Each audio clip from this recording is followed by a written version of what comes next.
Beb, ada yang bertanya bagaimana gini Beb, maksud pertanyaannya begini. Bagaimana cara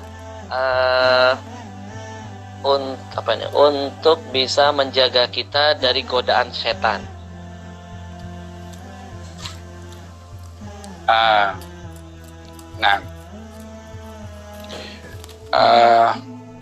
Biasakan di dalam setiap keadaan yang diajar sunnah dan adabnya oleh Nabi itu dilakukan. Contohnya, kalau masuk rumah baca doa masuk rumah, karena dengan membaca doa masuk rumah, syaitan tidak akan masuk rumah. Dalam hadis dinyatakan orang kalau masuk rumah itu tidak membaca doa, maka syaitan akan mengatakan saya dapat tempat tinggal. yakni di rumah orang yang masuk rumahnya tidak membaca doa. Kalau makan tidak membaca doa, syaitan akan mengatakan saya dapat makan juga, karena orang tidak mengikut adab Nabi ketika makan. Demikian ketika bersama dengan istrinya. Demikian ketika keluar daripada rumahnya. Hadis dinyatakan orang yang keluar daripada rumahnya membaca Bismillah tawakkaltu ala Allah wala hawla wala quwwata illa billah hudita wa kufita wa wuqita. Orang yang keluar baca doa, maka orang itu dikatakan kepada orang itu, kamu dijaga, kamu dicukupkan, kamu dipelihara dan diberi petunjuk. Maksudnya dijaga daripada gangguan syaitan. Ketika hendak tidur, maka jaga adab Nabi di situ dengan bersuci, berwudu dan membaca ayat kursi. Ini hal-hal yang diajar oleh Nabi, adab-adabnya. Kalau dilakukan sesuai dengan adabnya, orang itu akan terpelihara dari gangguan syaitan. Demikian juga ketika seseorang itu kalau kata Sayyidina Ali bin Abi Thalib, orang kalau buka baju dan mengatakan Bismillah la ilaha illa huwa, maka syaitan tidak nampak dia punya aurat. Buka baju, pakai baju, itu the best perlindungan daripada gangguan syaitan adalah adab Nabi, jangan ditinggalkan. Yang kedua, senantiasa berada dalam keadaan berwudu. Yang ketiga adalah biasakan dalam berzikir kepada Allah Subhanahu wa taala. Masya Allah, singkat, padat, semuanya dapat kita. Ya, luar biasa. Jadi ini teman-teman yang tadi nanya tentang setan, Habib sudah mengajarkan jurus-jurus jitu untuk bisa membuat setan paling nggak ada jarak dengan kita. Ini sedikit nambahin untuk tapi ini sekedar juk. Habib Ali, mohon maaf. Memang kadang-kadang kalau kita bicara tentang setan sekarang sensitif. Iya, setannya sensitif banget. Nggak boleh disebut, dia langsung nyerang balik, Bib. Ngaco dia. Memang dia berjanji kan kepada Allah, minta salah satu doa yang diijabahkan doanya setan. Teman-teman, minta sama Allah biar dipanjangkan umur dan diberikan license, izin untuk bisa mengganggu kita.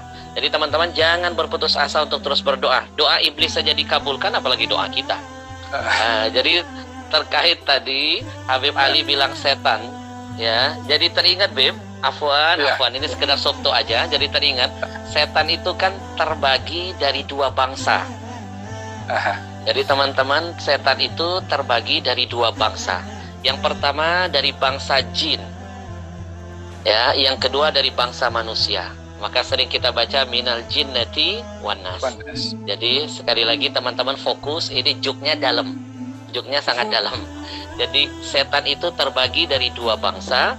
Yang pertama bangsa jin, yang kedua bangsa manusia. Nah, apa perbedaan dari dua bangsa ini? Ada bedanya, Habib Ali. Kalau dari bangsa jin itu biasanya dia takut dengan ayat kursi. Tapi kalau dari bangsa manusia, dia sangat takut kehilangan kursi. Nah, itu bedanya. Jadi hubud dunianya luar biasa. Dalam Al-Quran, Pak Ahmad, ada kalimat yang Allah gunakan, syaitan tapi ditujukan kepada manusia. Katanya itu apa namanya, kadzalika ja'alna likulli nabiyyin aduwan syayatin al-insi wal jinni yuhi ba'dhum bil ba'dhin zukhrufal qawli ghurura. Dan demikian kami jadikan untuk para nabi musuh daripada syaitan manusia dan syaitan jin. Yang satu dengan yang lain ada komunikasi dengan zukhrufal qawl, yakni perkataan yang indah namun ghurura, menipu, tipu muslihat syaitan dan juga syaitan manusia atau syaitan jin. Masya Allah. Jadi Beb, tadi bicara tentang kursi. Ini satu pelajaran buat anak pribadi dan buat semua jamaah. Jadi ilmu yang bisa kita pelajari dari Habib Ali. Banyak orang yang tergila-gila dengan jabatan, dengan kursi dan kekuasaan. Tapi Habib Ali, subhanallah, ini anak dengar dari orang nih, Beb.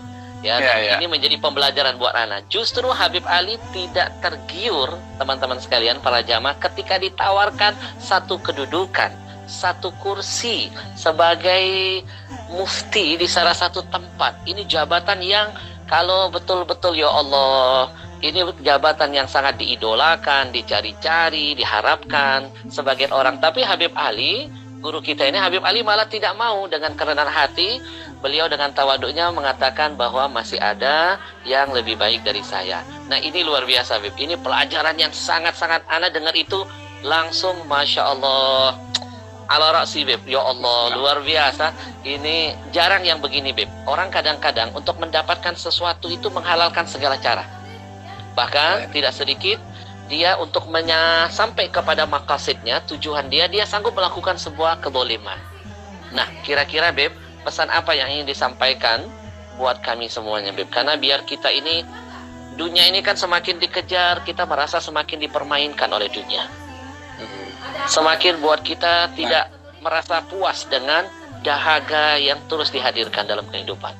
Nah, itu yang Anda dengar, ya. Apa benar Habib ditawari satu posisi yang luar biasa, tapi Habib dengan segala kerendahan hati malah menawarkan itu kepada orang lain. Masya Allah, padahal sebenarnya Habib layak dan sangat layak sekali, ya, sampai orang itu sendiri yang menawarkan kepada Habib. Luar biasa. Gimana Habib ceritanya? Ini soalan cepu mas namanya nih. Ya, perjalanannya adalah satu petisi yang dibuat oleh saya pun tidak tahu siapa yang buat petisi itu, dan mendapatkan respon secara meluas di alam maya, dan diletakkan nama Ana untuk menempati kekosongan kursi mufti di wilayah Persekutuan Kuala Lumpur. Jadi ada Kuala Lumpur dan juga Putrajaya dan juga di Labuan, itu wilayah Persekutuan. Ada 3 kawasan. Ketika itu awalnya saya tidak dapat informasi, tetapi waktu sore itu baru dapat di orang-orang SMS itu macam-macam. Jadi saya ingat sebelum ini terus berlegar di alam maya, saya mengambil langkah untuk memberikan statement atau penjelasan. Penjelasan saya memang saya tidak layak untuk duduk di kursi tersebut, dan amanah dalam menjalankan tugasan sebagai mufti itu sangat berat. Ajarakum alal futya, ajarakum alal nar, kata Nabi SAW. Jadi, dan tempat itu mesti didiami oleh orang yang alim. Ana masih perlu menambahkan lagi ilmu untuk melayakkan ke kursi tersebut. Belum layak daripada aspek ilmu, dari banyak sebab belum layak. Yang kedua mungkin, tapi itu tetap berjalan juga, walaupun saya sudah keluarkan statement dan sampai masuk ke surat kabar, koran, dan saya ingat pun di mana-mana orang sudah banyak hantar SMS sama saya. Tapi alhamdulillah akhirnya pihak yang berwajib telah memilih salah seorang yang lebih layak daripada saya, Dr. Luqman. Beliau adalah anak pada salah seorang tuan guru di Kelantan, Haji Abdullah Lebok Tapah. Beliau yang dilantik oleh pihak yang berkuasa untuk menduduki jabatan mufti wilayah persekutuan. Bagi saya mungkin kita perlu untuk antisipasi berhadapan dengan keadaan global zaman sekarang ini tentang orang-orang secara umum, ya, bukan berbicara spesifik khusus tentang jabatan mufti atau jabatan-jabatan tertentu, tetapi fitnah kuasa ini menjadi rebutan kepada sama orang banyak, ya. Dan kalau kita melihat hadis Nabi Muhammad SAW sebelum meninggal, beliau sudah mengatakan, innakum satahrisun 'alal imarah. Kamu itu akan satahrisun. Al-hirs ini satu keinginan yang berlebih-lebihan atau tamak. Satahrisun 'alal imarah, akan kedudukan ataupun kekuasaan. Dan itu kedudukan itu akan menjadi sebab nadamah kepada kamu nanti di hari kiamat, kata Nabi SAW. Kata beliau mengatakan kepada Abu Dzar, ya Abu Dzarrin la taliyanna ala, wahai Abu Dzar, janganlah kamu jadi pemimpin hatta kepada dua orang. Jangankan kepada satu negara atau satu negeri, janganlah kamu merebut kekuasaan untuk memimpin hatta dua orang pun juga. Akan tetapi bila mana seseorang itu tidak mau akan kedudukan tetapi diberi, maka kata Nabi SAW, yang tidak mau tetapi diberi maka akan dibantu oleh Allah. Yang problem adalah kalau dia tamak kepada kedudukan, itulah yang akan diperbudak oleh kedudukan itu sendiri. Masya Allah. Habib, ini pelajaran yang sangat berharga, terkhusus buat Al-Faqir dan buat semua teman-teman yang sedang menyaksikan. Ya, makin dekat dengan kiamat, makin nampak orang-orang yang makin haus dengan kekuasaan, makin tamak dengan kedudukan dan jabatan. Ya, tadi Habib Ali menyampaikan, ya, nadamah, ya, akan ada penyesalan pada hari kiamat bagi orang-orang yang sibuk tamak dalam urusan dunia tapi tidak tamak dalam urusan akhirat. Ini satu contoh, sekali lagi Allah hadirkan lewat wasilah Habib Ali, sosok Habib Ali yang mampu menolak tawaran yang sangat menggiurkan dan dicari-cari, ditunggu-tunggu, dinanti-nanti, bahkan diharapkan oleh banyak orang di sekeliling beliau. Tapi subhanallah, beliau dengan segala kerendahan hati, tawadu, dan tidak mau nanti diminta pertanggungjawaban di hadapan Allah. Ya, beliau lebih pada menjaga diri beliau dengan sifat tawadu dan waroknya. Subhanallah, ini contoh yang baik, luar biasa. Habib, pertanyaan berikutnya, Ana memiliki hobi melukis, tetapi sudah setahun ini Ana sudah jarang sekali melukis. Sejak ada dari seorang teman Ana berkata bahwa melukis makhluk yang bernyawa itu haram katanya. Ana mohon jawabannya dari Habib. Ana bingung. Masya Allah. Manusia dicipta oleh Allah Subhanahu Wa Taala, kadang-kadang ada memiliki skill atau kemahiran yang berbeda-beda. Dan al-insan yubila ala hubbil jamal. Manusia ini secara sifat fitrahnya suka kepada keindahan. Sehingga di antara hal-hal yang boleh terungkap di dalam mengungkapkan keindahan itu, kadang-kadang melalui lukisan atau gambaran untuk mendekatkan minda kita kepada keindahan. Kalau kita melihat di dalam Al-Quranul Karim, Allah juga menceritakan gambaran surga itu bagaimana. Jadi minda kita ini membayangkan tentang keindahan. Hanya di dalam hal melukis, ya, di dalam hal melukis atau menggambar makhluk yang bernyawa.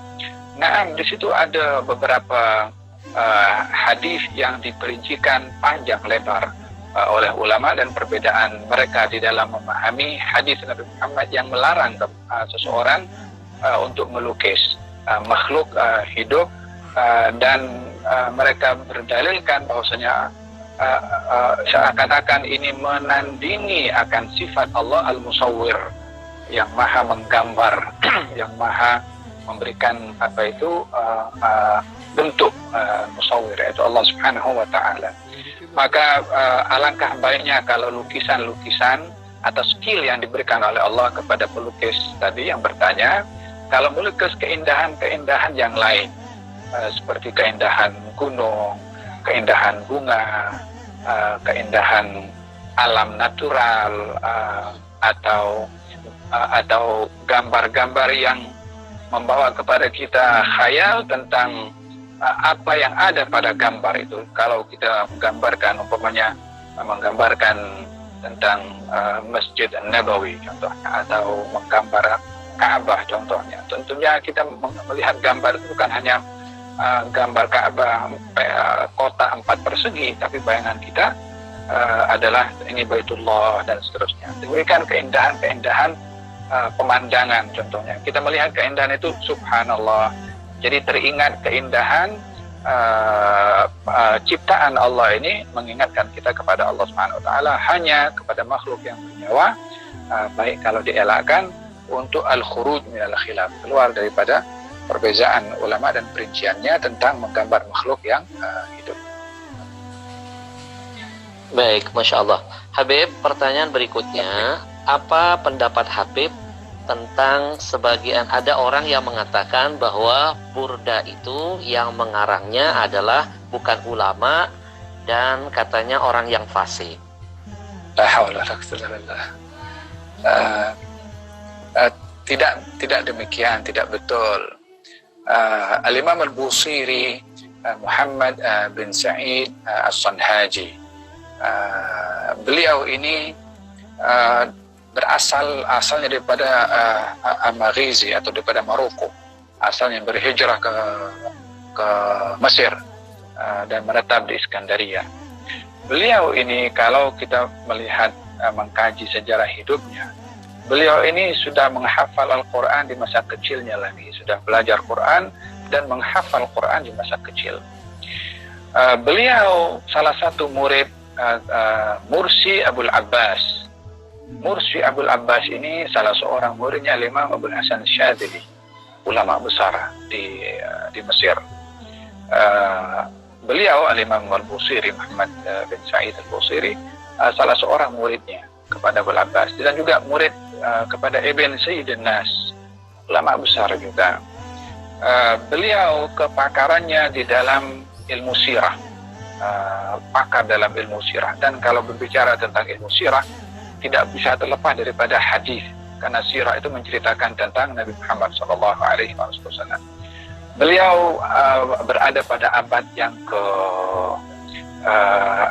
ke-7 atau permulaan abad yang ke-7 daripada hijrahnya Nabi Muhammad SAW, lahir 608 Hijriah dan meninggal 689 kalau itu 98. Walhasil usianya dalam 87 tahun meninggal dunia. Semasa hidupnya banyak memuji kepada Nabi SAW. Di antaranya adalah qasidah yang cukup masyhur, namanya Al-Burdah, sebagaimana antum sebutkan tadi. Dan ada nama lain kepada qasidah Burdah ini dengan namanya Al-Bur'ah. Al-Bur'ah disebabkan ini, kalau kita tengok dari segi sudut pandang syarah Habib Ahmad ya, syair ini ada di zaman Nabi SAW, dan Nabi pun mendengarkan syair, bahkan Nabi pun juga memberi hadiah kepada orang yang bersyair. Burdah itu kandungannya syair juga, bait-bait pujian kepada Nabi SAW. Dinamakan Burdah oleh Imam Al-Busiri, mengambil nama yang pernah wujud satu ketika dahulu di zaman Nabi, qasidahnya Ka'ab ibn Zuhair. Burdah itu kalau diartikan selendang Habib Ahmad ya, sebabnya seorang sahabat Nabi bernama Ka'ab bin Zuhair ketika memuji Nabi, Nabi berikan hadiah selendang. Jadi selendang Nabi yang diberikan kepada Ka'ab bin Zuhair menjadi akan bait syair yang dibaca menyebabkan qasidahnya Ka'ab bin Zuhair diberi nama Burdah. Imam Busiri juga memberi nama qasidahnya dengan Burdah juga, dan diberi nama Bur'ah juga. Burdah itu selendang, yang kedua Bur'ah itu artinya sembuh dari sakit. Sebab di sejarahnya Burdah ini Habib Ahmad ya, ada seorang namanya Izzuddin.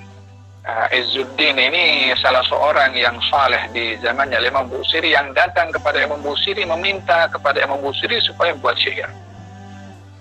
Ketika Imam Busiri mulai buat syair, dia kena penyakit namanya penyakit falij, ya, minor stroke. Di situ dia ketika meneruskan penulisan burdahnya, tasyaffa'a bimadhi Rasulillah, meminta syafaat dengan memuji kepada baginda Rasulullah agar supaya penyakitnya disembuhkan oleh Allah Subhanahu wa taala. Jadi diberi nama Bur'ah karena setelah memuji kepada Nabi sallallahu alaihi wasallam, beliau itu bangkit dari tidurnya, sembuh dari penyakitnya tadi. Maka dinamakan bait-bait syair itu dengan nama Al-Bur'ah.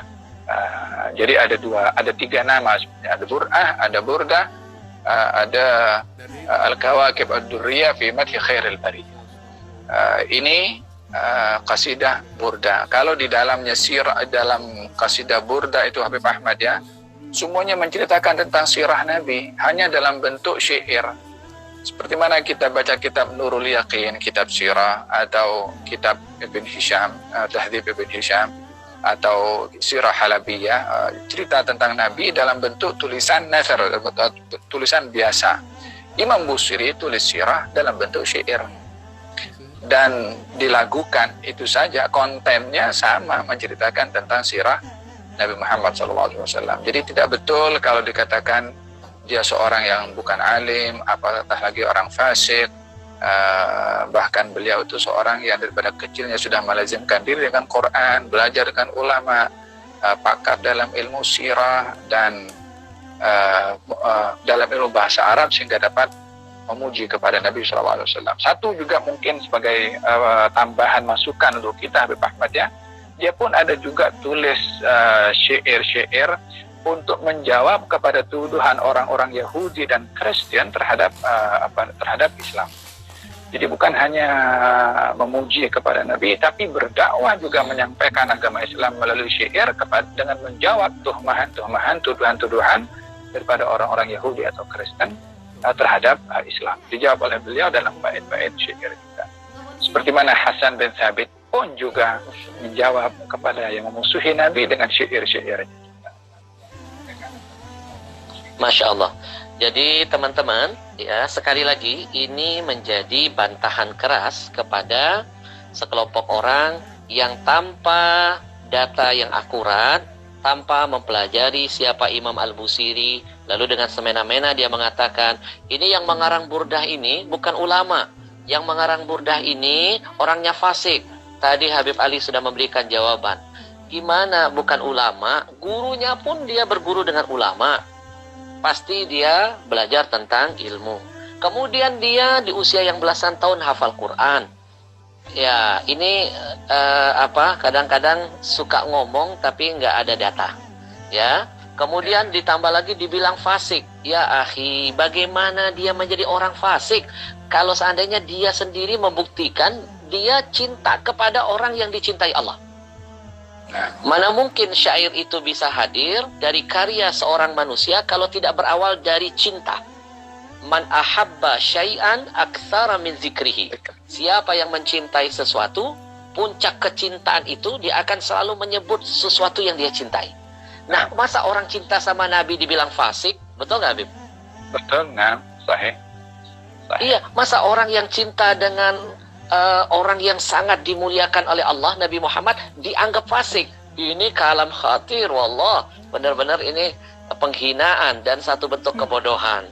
Maka sekali lagi teman-teman, disaring siapapun yang ngomong, mau dia ustadz, mau dia S1, S2, S3, S-teler sekalipun, kalau sampai dia menghina orang-orang yang seperti Imam Busiri, berarti itu jangan-jangan menandakan kebodohan dia sendiri. Subhanallah, lihat Imam Al-Busiri, meskipun sudah jauh jaraknya berpisah, tapi menandakan apa yang dia karang itu betul-betul berangkat dari keikhlasan, dari kemurnian niat, kemudian ketulusan, ada barokahnya, itu panjang sampai sekarang masih diamalkan orang.